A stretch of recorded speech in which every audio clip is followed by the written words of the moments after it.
All right, section 5.7, complex zeros. This first one, we just want to find the sum of the two complex numbers. And when we talk about complex numbers, any number can be considered complex. A plus BI. Okay. A is a real number, and so is B. B is a real number. And then the I is an imaginary number.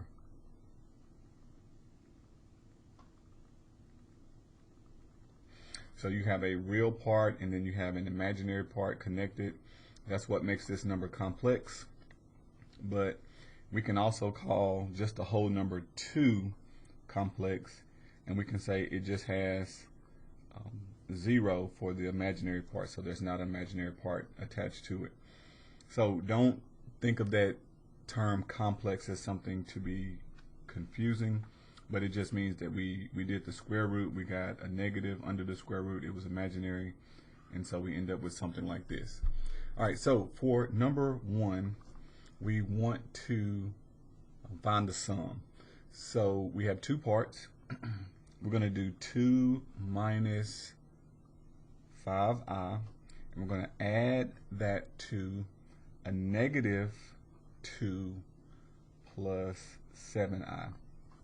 So all we're going to do is combine like terms. So the whole number or the real number parts, and then the imaginary parts.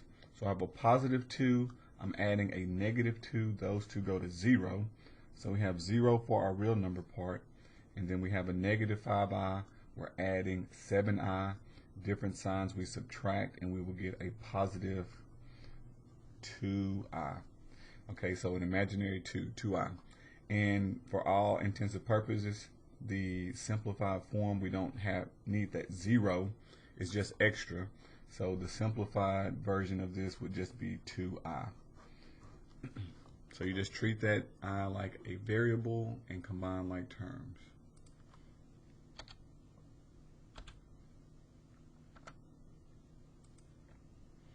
All right, part 2 wants us to find the product.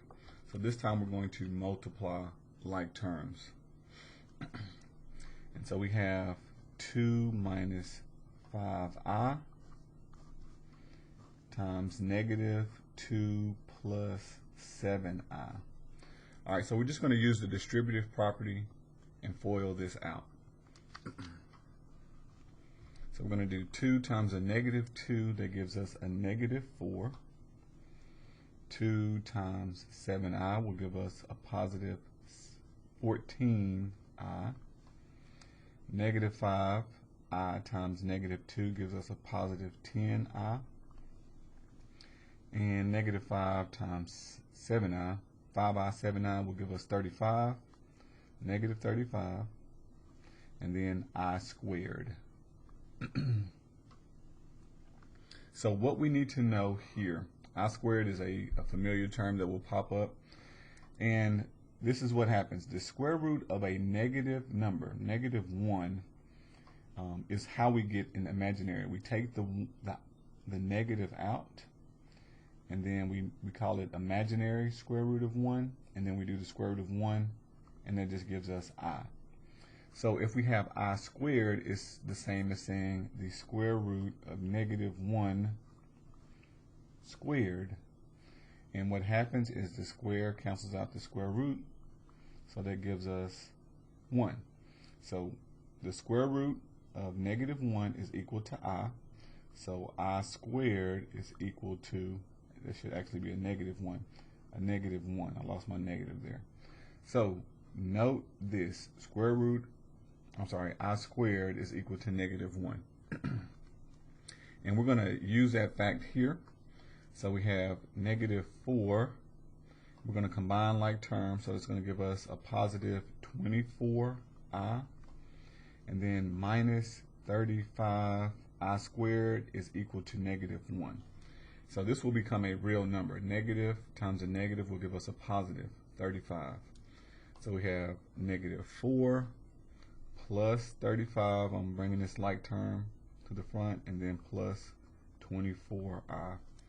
Combining these guys, we get 31 plus 24i. Okay, so the trick here is just knowing I squared is equal to -1.